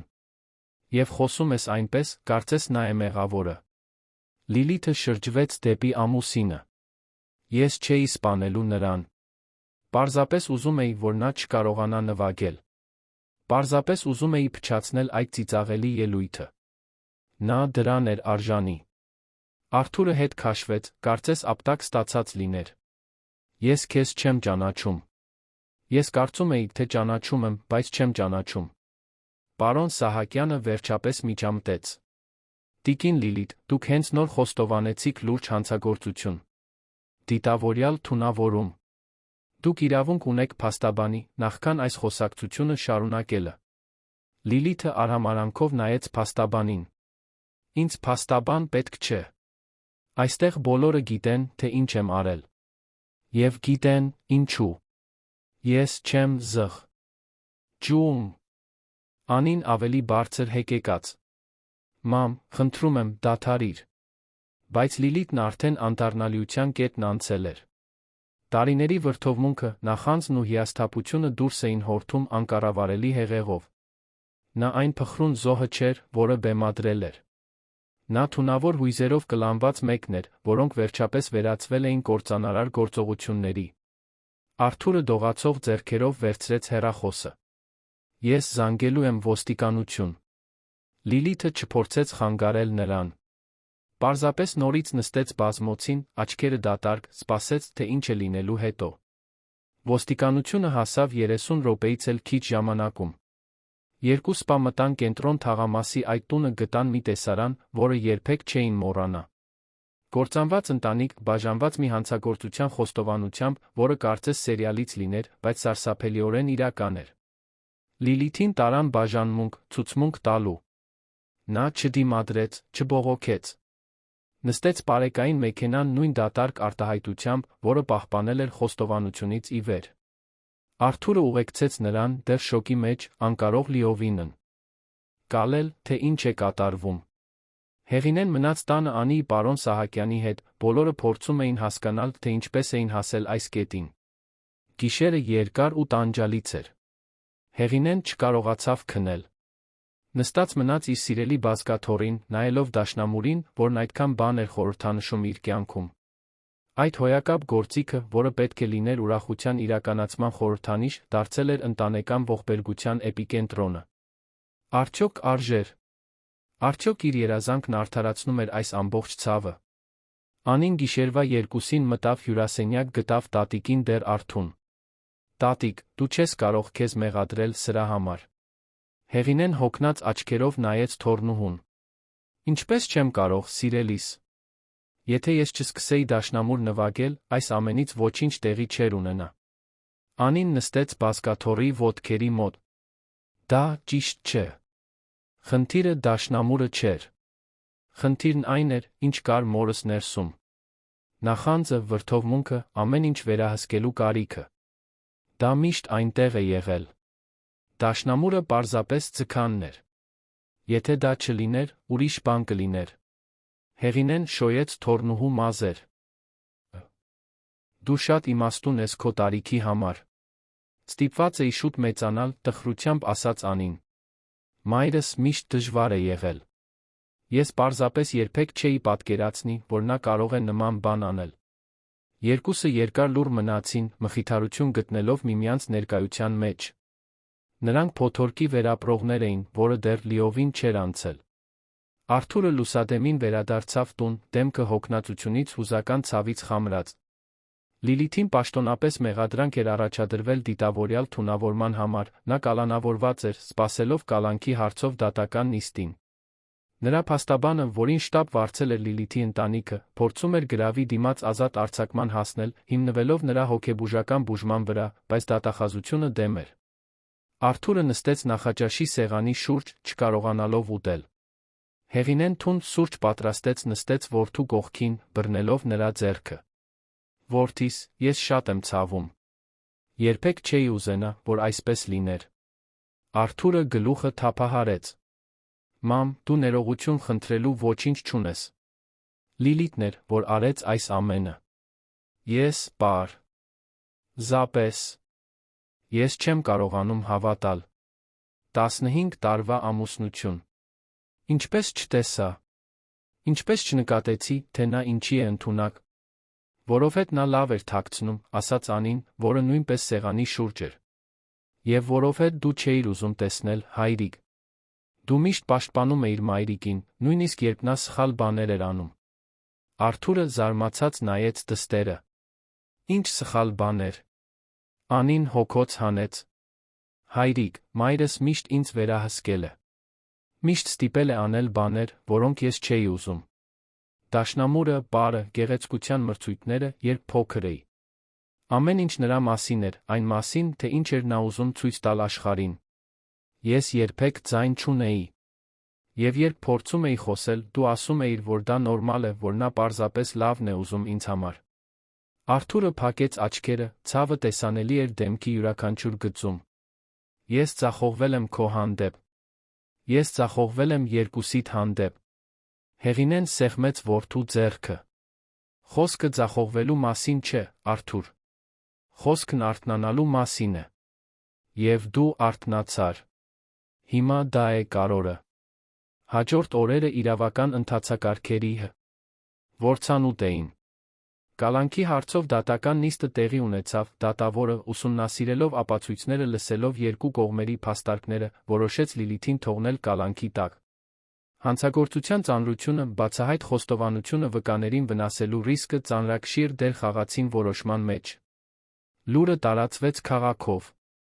Տարեց կնոջ պատմությունը, որին հարսը թունավորել էր, որպեսզի չկարողանա դաշնամուր նվագել, դարձավ տեղական թերթերի գլխագիր։ Լրագրողները փորձում էին կապ հաստատել Հեղինեի հետ հարցազրույցների համար, բայց նա բոլորին մերժում էր։ Չէր ուզում իր տառապանքը հանրային ներկայացման վերածել։ Գայանեն այցելեց Հեղինեին Լիլիթի ձերբակալությունից մեկ շաբաթ անց։ Ուսուցչուհին կործանված էր լուրից։ Հեղինե, սիրելիս, ես նույնիսկ չգիտեմ ինչ ասել։ Սա այնքան սարսափելի է, այնքան ցնցող։ Հեղինեն երկուսի համար թեյ լցրեց իր հյուրասենյակում։ Այո, Գայանե։ Բացահայտեցի, որ երբեմն իրականությունն ավելի դրամատիկ է, քան ցանկացած հորինվածք։ Իսկ համերգը, քնքշորեն հարցրեց Գայանեն։ Դու դեռ ուզում ես մասնակցել։ Ոչ ոք։ Չի դատի, եթե ուզենաս հրաժարվել։ Հեղինեն նայեց դաշնամուրին, մտածելով։ Դա օրեր տաց ներքին պայքար էր։ Նրա մի մասը ուզում էր թողնել ամեն ինչ, մոռանալ դաշնամուրը, այդ ցավոտ գլուխը թողնել անցյալում։ Բայց մյուս մասը, ավելի խորը տոկուն, հրաժարվում էր հանձնվել։ Ես ուզում եմ նվագել, վերջապես ասաց Հեղինեն, ձայնը հաստատակամ։ Ես թույլ չեմ տա, որ Լիլիթի արածը կործանի իմ երազանքը։ Դա կնշանակեր թույլ տալ նրան հաղթել, նույնիսկ բանտից։ Գայանեն հպարտությամբ ժպտաց։ Ահա իմ աշակերտուհին։ Ուրեմն եկ աշխատենք։ Դու 3 շաբաթ ունես պատրաստ լինելու համար։ Հեղինեն վերսկսեց փորձերը նորացված վճռականությամբ։ Նրա ձեռքերը, այժմ ազատված թունավորումից, գնալով ավելի լավ էին արձագանքում։ Երաժշտությունը դարձավ նրա թերապիան, նրա ապաստանը, այն ամենը, ինչ տեղի էր ունեցել, մարսելու իր ձ. Լուսնի լույսի յուրաքանչյուր նոտա կրում էր ոչ միայն մելանխոլիկ գեղեցկություն, այլ ցավ, հաղթահարում, դիմադրություն։ Մինույն ժամանակ Լիլիթի դեմ գործը առաջ էր ընթանում։ Նրա փաստաբանը փորձում էր պաշտպանություն կառուցել հուզական անգարման դեպրեսիայի վրա, բայց ապացույցները ճնշող էին։ Գտնված տեղահաբերը, Հեղինեի վիտամինների լաբորատոր անալիզը, ընտանիքի փաստաբանի ներկայությամբ ձայնագրված խոստովանությունը։ Լիլիթը կնքել էր իր սեփական ճակատագիրը։ Արթուրը պատառոտված էր։ Նա սիրում էր կնոջը, կամ գոնե սիրում էր նրան, ում կարծում էր, թե նա է։ Բայց չէր կարող անտեսել կամ ներել նրա արածը։ Սկսեց ամուսնալուծության գործընթաց պահանջեց Անի լիարժեք խնամակալությունը, մի բան, որին դեռահասը լիովին աջակցում էր։ Անին իր հերթին ինտենսիվ թերապիայի մեջ էր, մարսելով տարիների մայրական մանիպուլյացիան այն տրավման, թե ինչի էր ընդունակ իր մայրը։ Թերապտը, բժշկուհի Աննա անունով փորձառու մի կին, օգնում էր աղջկան հասկանալ, որ նա պատասխանատու չէ Լիլիթի գործողությունների համար, որ նա կարող է սիրել իր մորը մինույն ժամանակ ընդունել նրա լուրջ սխալները։ Արթուրի Անիի համատեղ ընտանեկան թերապիայիներից մեկի ժամանակ դաշնամուրի թեման բարձրացվեց։ «Անի, դու դեռ նվագում ես», հարցրեց թերապտը։ Դեռահասը գլուխը թափահարեց։ «Դադարեցրել եմ։ Այլ։ Չեմ կարողանում։ Ամեն անգամ, երբ տեսնում եմ դաշնամուրը, հիշում եմ մորս մոլուցքը, թե ինչպես էր նա ինձ ստիպում։ Իսկ եթե փորձես վերաիմաստավորել դաշնամուրը», առաջարկեց բժշկուհի Աննան։ Իսկ եթե փոխանակ լինելու այն ճնշման խորհրդանիշը, որը Մայլդ գործադրում էր քեզ վրա, այն դառնա քո սեփական ընտրության խորհրդանիշը։ Դու կարող ես որոշել նվագել, երբ ուզենաս, ինչպես ուզենաս, առանց ակնկալիքների։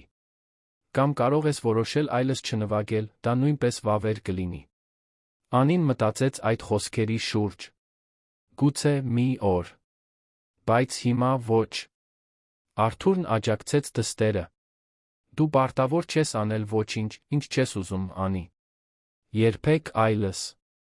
Համերգից 2 շաբաթ առաջ Հեղինեն անսպասելի այցելու ունեցավ։ Դա Մարկոսն էր, Լիլիթի կրտսեր եղբայրը, որը Գյումրիից հատուկ եկել էր նրա հետ խոսելու։ Մարկոսը 35 տարեկան տղամարդ էր, բժիշկ, ամուսնացած 2 երեխաների հայր։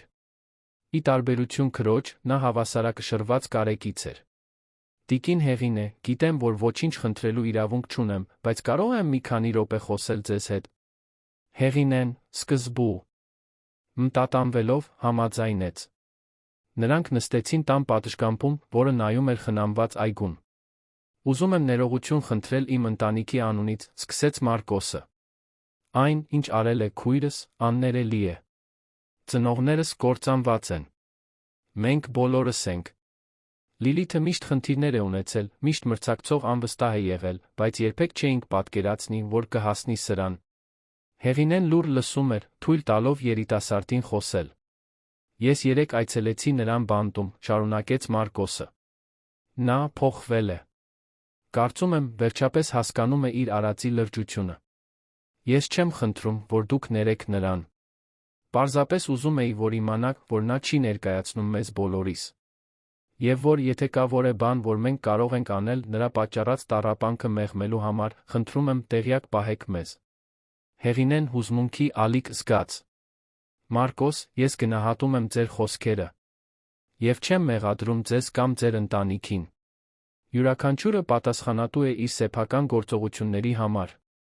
Լիլիթը ընտրություններ է կատարել, հիմա պետք է դիմակայի հետանքներին։ Դուք նվագե։ Լո եք համերգին։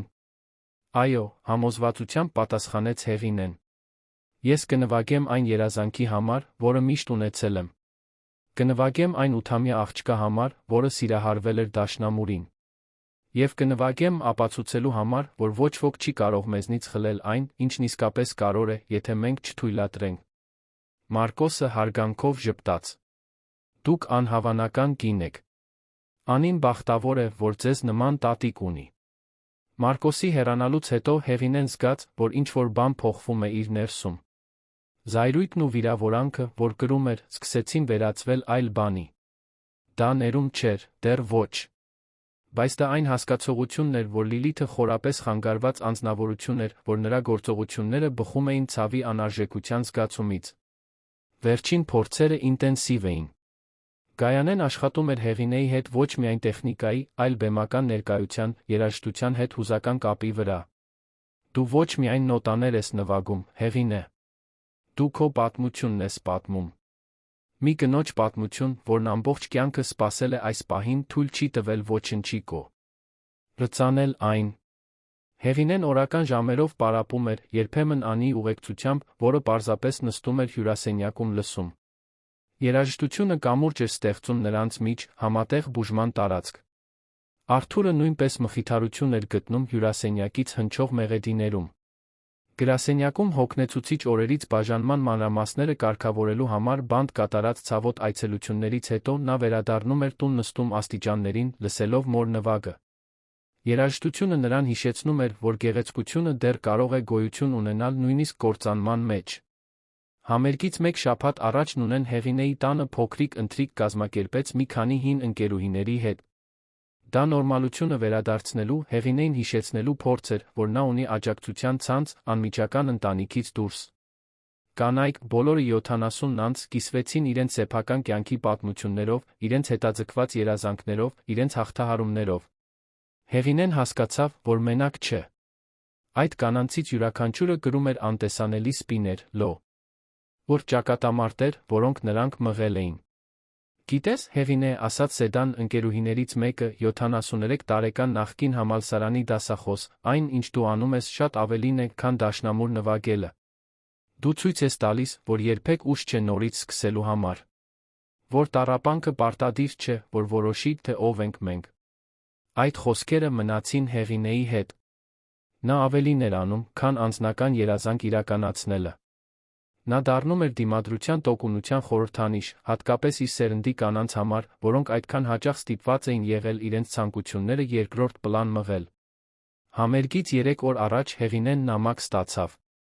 Լիլիթից էր, ուղարկված բանտից։ Արթուրը տատանվելով բերեց այն, չիմանալով, մայրը կուզենա կարդալ։ Հեղինեն վերցրեց ծրարը, գնաց իր սենյակ։ Նստեց պատուհանի մոտի բազկաթոռին, թեթակի դողացող ձեռքերով բացեց նամակը։ Ձեռագիրը Լիլիթինն էր, բայց բառերը կարծես այլ մարդուց էին գալիս։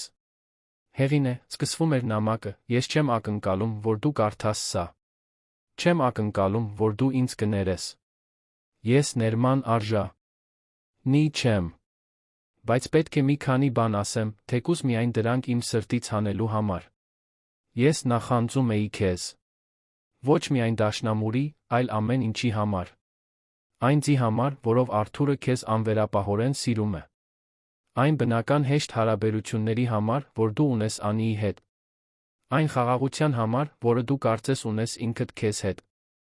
Ես երբեք դա չեմ ունեցել։ Միշտ ինձ անարժեք եմ զգացել, միշտ ինչ-որ բան ապացուցելու կարիք եմ ունեցել։ Ծնողներս պահանջկոտ էին, երբեք գոհ չէին իմ արածից։ Ես դա տարա ինձ հետ հասուն կյանք, հուսահատորեն փորձելով կատարյալ լինել, ամեն ինչ ճիշտ անել։ Երբ դու սկսեցիր դաշնամուր նվագել, ստանում էիր այդ բոլոր գովասանքները, իմ ներսում ինչ-որ բան կոտրվեց։ Դա արդար չէր։ Ես տարիներ էի ներդրել Անիի մեջ, փորձելով նրան դարձնել այն ամենը, ինչ ես չկարողացա լինել։ Եվ հետո դու հայտնվում ես, սկսում ես զրոյից ստանում ճանաչում, որը ես երբեք չեմ ունեցել։ Նախանձը կլանեց ինձ։ Գիտեմ, որ սա ոչինչ չի արդարացնում։ Ոչինչ չի արդարացնում իմ արածը։ Քեզ թունավորելը դաժան էր, հաշվարկված, աններելի։ Ես փորձեցի կործանել քո երազանքը, որովհետև չէի կարողանում հաղթահարել իմ սեփական հիասթափությունը։ Եվ դա անելով ես կործանեցի իմ սեփական կյանքը, իմ ամուսնությունը, իմ հարաբերությունները դստերս հետ։ Հիմա, նստած այս խցում, ես բավականաչափ ժամանակ ունեմ մտածելու։ Եվ հասկանում եմ, որ խնդիրը երբեք դու չես եղել։ Միշտ ես եմ եղել։ Իմ անվստահությունը, վավերացման իմ հիվանդագին կարիքը, ուրիշների ձեռքբերումներով անկեղծ ուրախանալու իմ անկարողությունը։ Ես ներում չեմ խնդրում։ Պարզապես ուզում էի, որ իմանաս, որ ես ընդունում եմ իմ սխալները։ Եվ ուզում էի, որ դու նվագես համերգին։ Նվագիր քեզ համար, քո երազանքի համար, այն աղջկա համար, որը միշտ ուզել է երաժշտություն ստեղծել։ Նվագիր երջանիկ եղիր։ Դու արժանի ես։ Նամակն ավարտվում էր առանց պաշտոնական ստորագրության, միայն ԼՄ սկզբնատառերով։ Հեղինեն ծալեց նամակը, դրեց դարակը։ Չգիտեր, ինչպես է զգում այդ խոսքերի նկատմամբ։ Նրա մի մասը նամակը դիտում էր որպես մանիպուլյացիայի, համակրանք շահելու փորձ։ Մյուս մասը ընդունում էր, որ գուցե այնտեղ անկեղծ զղջում կար։ Բայց անկախ նրանից, թե որն էր ճշմարտությունը, Հեղինեն գիտեր, որ իր բուժումը կախված չէ Լիլիթից։ Կախված էր իրենից։ Համերգի նախորդ գիշերը Հեղինեն հազիվ քնեց։ Անհանգստությունը խառնված էր հուզմունքի, վախը, վճռականության հետ։ Վեր կացավ լուսադեմից առաջ, գնաց հյուրասենյակ։ Նստեց դաշնամուրի մոտ, վերջին անգամ նվագեց «Լուսնի լույսը» պաշտոնական ելույթից առաջ։ Նոտաները հոսում էին սահուն, մելանխոլիկ, լցված բոլոր այն հույզերով, որոնք նա ապրել էր վերջին ամիսներին։ Երբ ավարտեց, աչքերում արցունքներ կային, բայց դրանք կատարսիսի, ազատագրման արցունքներ էին։ Արթուրն իջավ աստիճաններով, գտավ մորը դեռ դաշնամուրի մոտ նստած։ Մամ, դու պատրաստ ես։ Հեղինեն շրջվեց դեպի որդին, ժպտաց։ Պատրաստ եմ, Արթուր։ Ես ավելի պատրաստ եմ, քան երբե եղել եմ իմ կյանքում որևէ բանի համար։ Արթուրը քնքշորեն գրկեց նրան։ Ես այնքան հպարտ եմ քեզնով։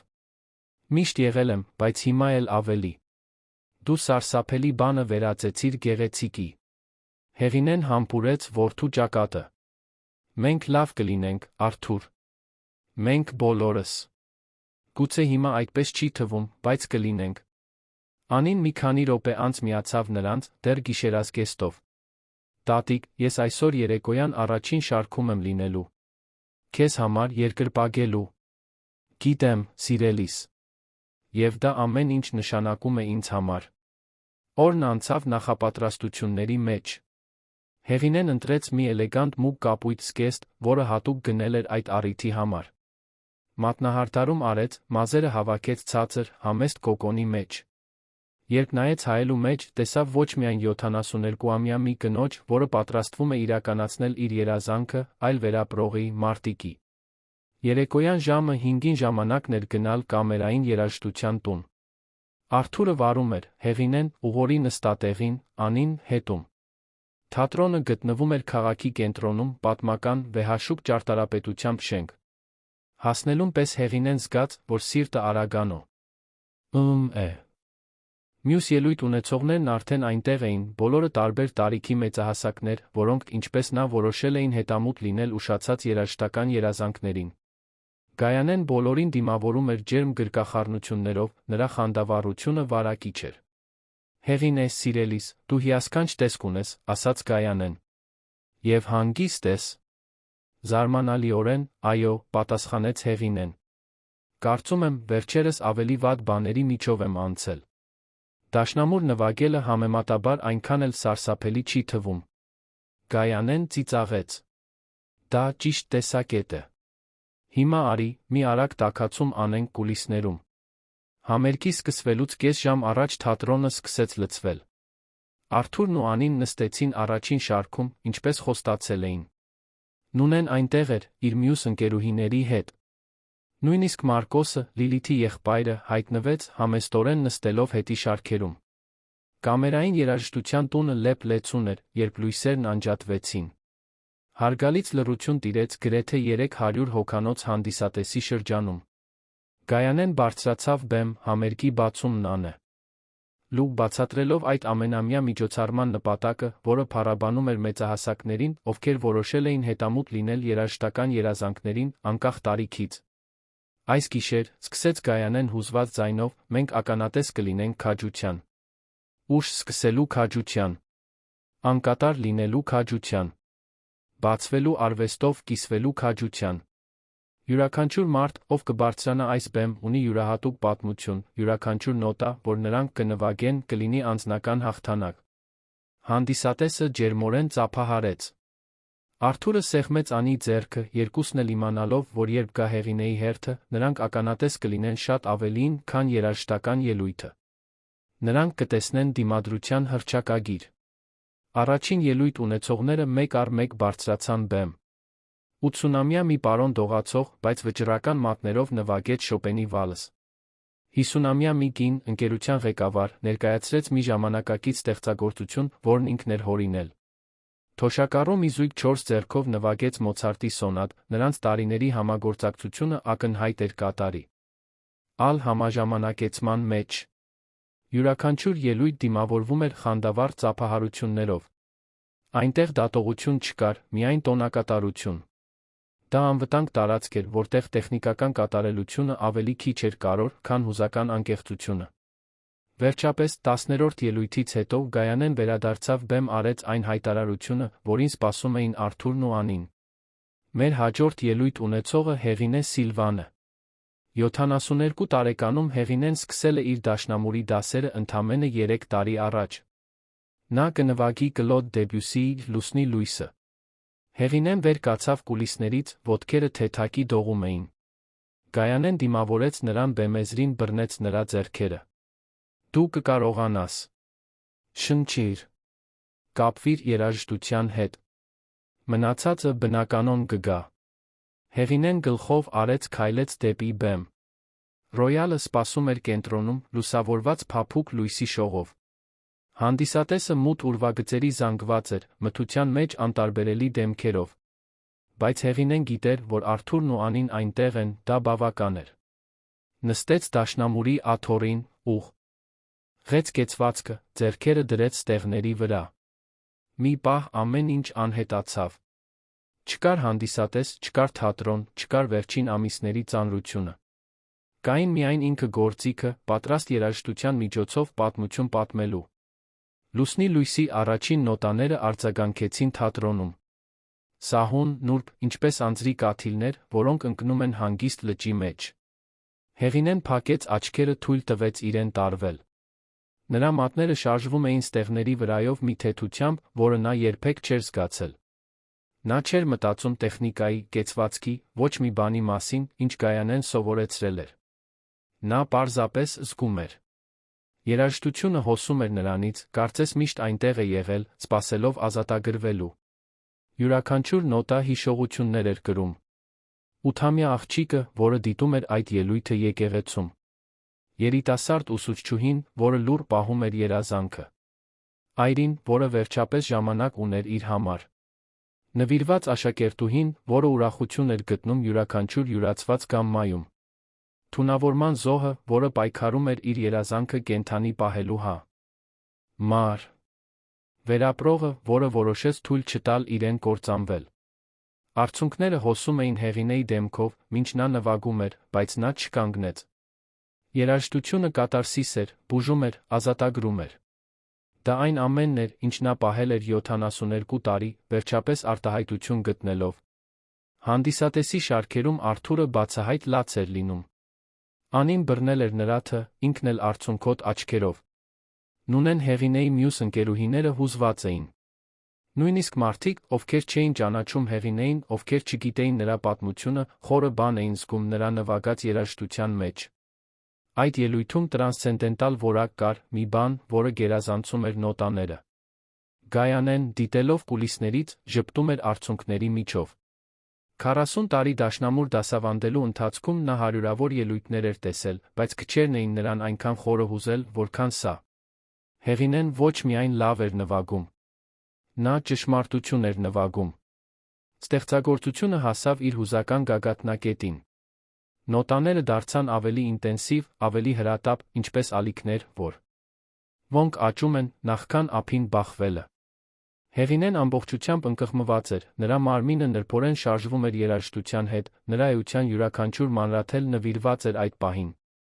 Եվ հետո, աստիճանաբար, ինտենսիվությունը սկսեց նվազել։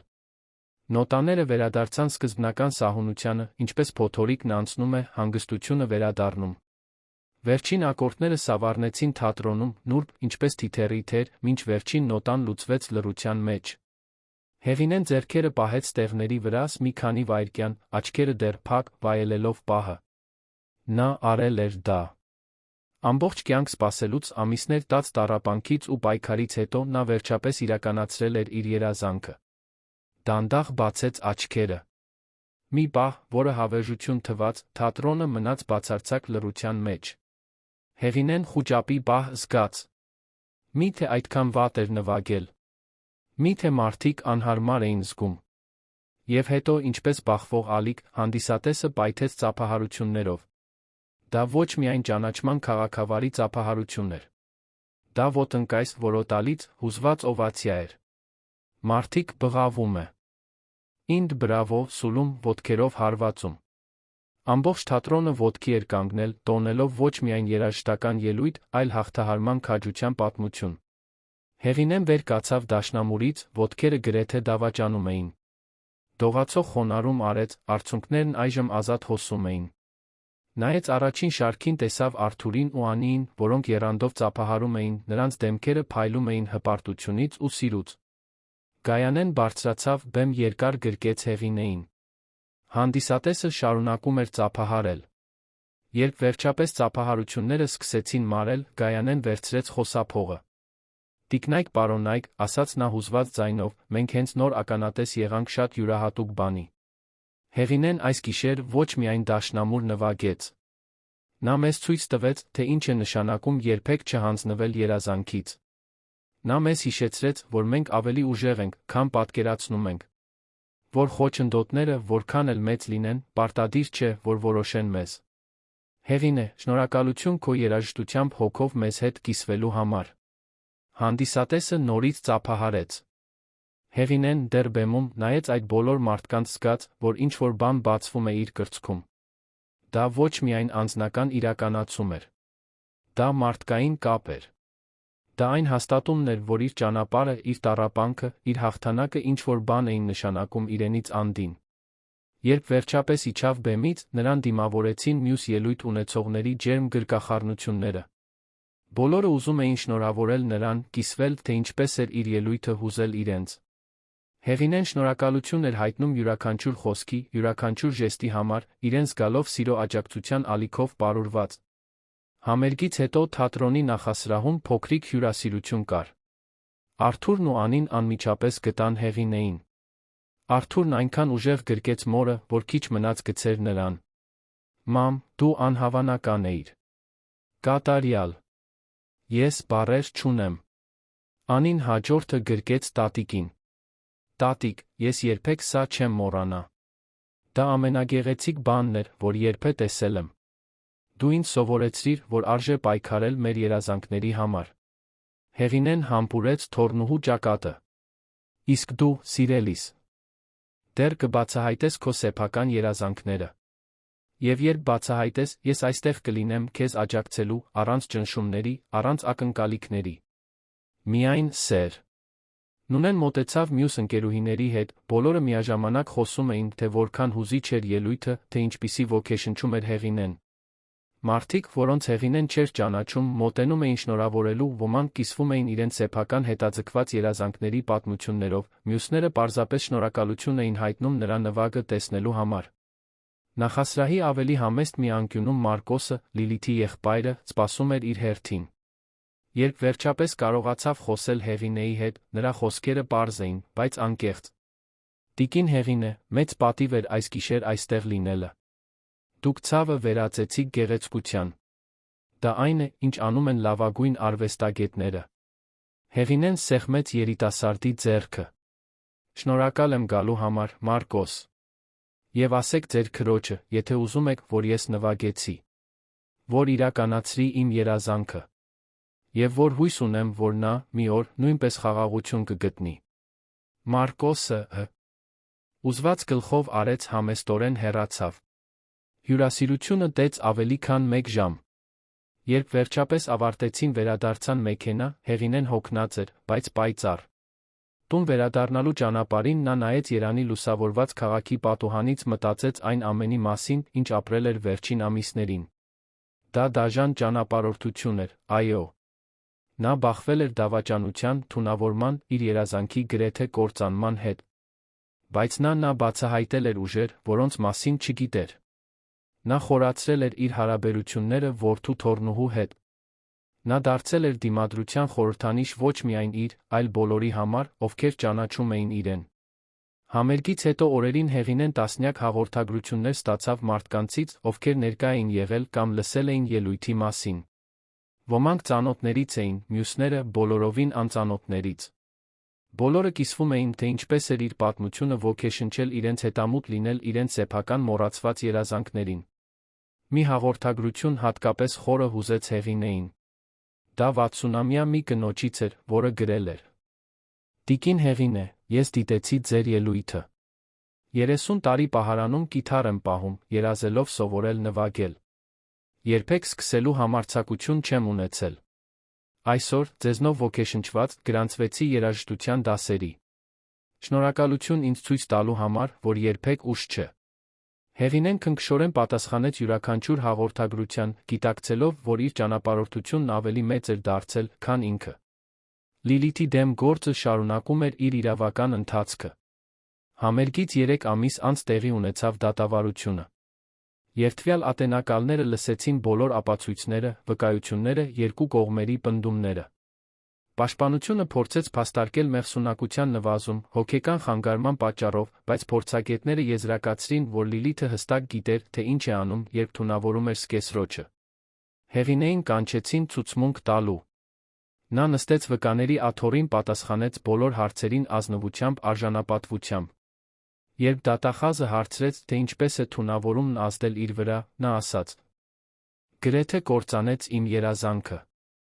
Գրեթե խլեց ինձնից երաժշտություն ստեղծելու ուրախությունը։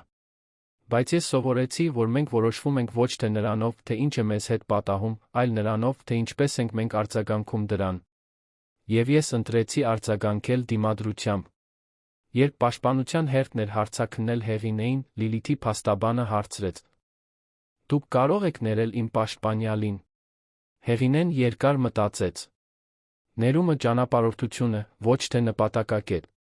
Այսօր ես կարող եմ ասել, որ ատելություն չեմ տածում Լիլիթի նկատմամբ։ Հասկանում եմ, որ նա գործել է խորը ցավի տեղից։ Բայց լիակատար ներում։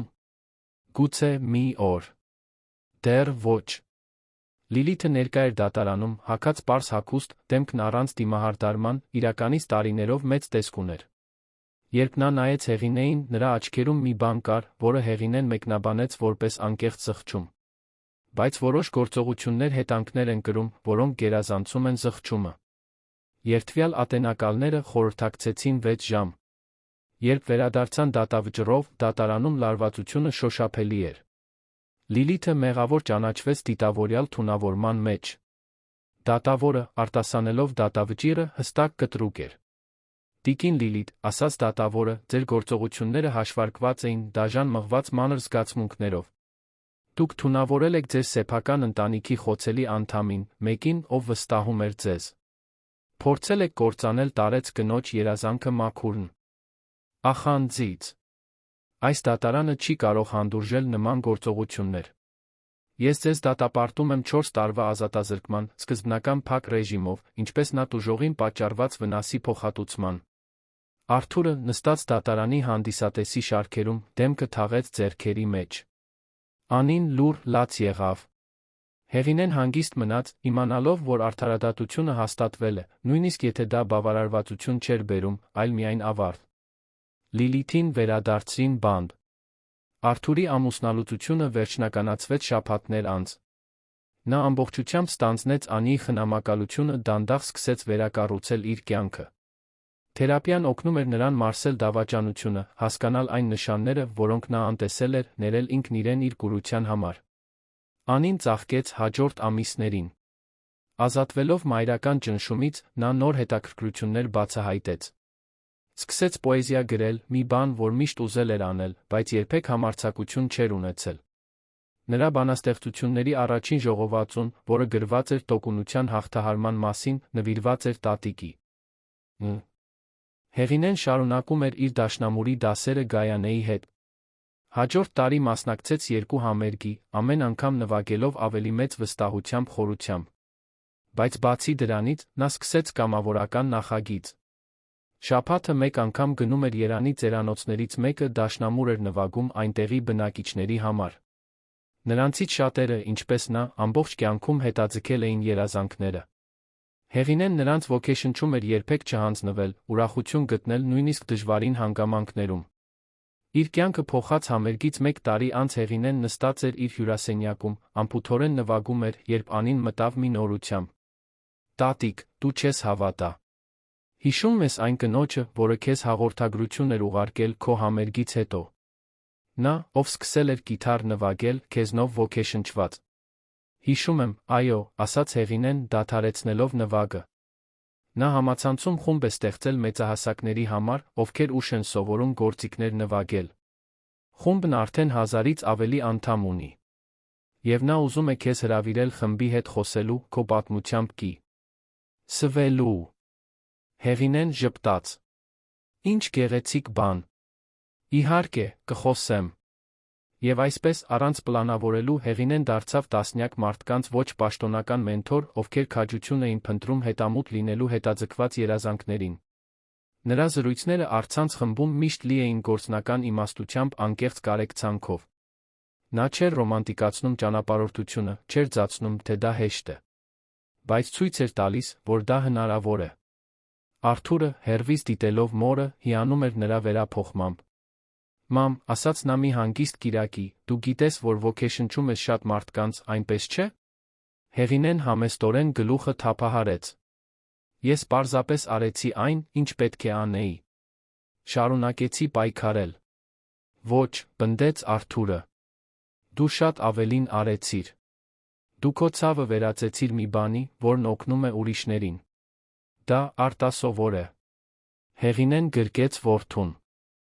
Արթուր, ես սովորեցի, որ տառապանքը կարող է մեզ կործանել կամ վերափոխել։ Կախված է մեր կատարած ընտրություններից։ Ես ընտրեցի վերափոխվել։ Եվ դու նույնպես դա արեցիր։ Տես, թե ինչպես ես աճել, ինչպես ավե։ Լի լավ հայր ես դառնում Անիի համար, ինչպես թույլ ես տալիս քեզ զգալ բուժվել։ Արթուրը ժպտաց։ Լավագույնից եմ սովորել։ Ընտանիքը ցնցած իրադարձություններից 2 տարի անց Հեղինեն տեղական համալսարաններից մեկում դասախոսություն էր կարդում արվեստի հաղթահարման ակտիվ ծերացման մասին։ Դահլիճը լեփ-լեցուն էր բոլոր տարիքի մարդկանցով։ Վերջում 20-ն անց մի երիտասարդ աղջիկ ձեռք բարձրացրեց։ Տիկին Հեղինե, եթե կարողանայիք վերադառնալ ժամանակի մեջ, ավելի շուտ կսկսեիք դաշնամուր նվագել։ Հեղինեն մի պահ մտածեց։ Գայթակղիչ է ասել, այո։ Մտածել այն բոլոր տարիների մասին, որոնք կարող էի նվիրել երաժշտությանը։ Բայց գիտեք, ես ոչինչ չէի փոխի։ Որովհետև հենց սպասումը, հենց ամբողջ կյանք ապրելը, նախքան սկսելը, խորություն տվեց իմ երաժշտությանը։ Յուրաքանչյուր նոտա, որ ես հիմա նվագում եմ, կրում է 72 տարվա փորձ, ուրախություն, ցավ, սեր։ Դա անգին է։ Դահլիճը ծափահարեց։ Երիտասարդ աղջիկը ժպտաց, գոհ պատասխանից։ Դասախոսությունից հետո տուն վերադառնալիս Հեղինեն մտածեց այդ հարցի շուրջ։ Ճիշտ էր։ Նա ոչինչ չէր փոխի։ Նույնիսկ Լիլիթի պատճառած տառապանքը։ Որովհետև ամեն ինչ, բացարձակապես ամեն ինչ, նպաստել էր նրան, ով նա դարձել էր։ Եվ նրան դուր էր գալիս, թե ով էր նա հիմա։ Լիլիթը կրում էր իր պատիժը բանտում։ Անին երբեմն այցելում էր նրան, պահպանելով սահմանափակ կապ։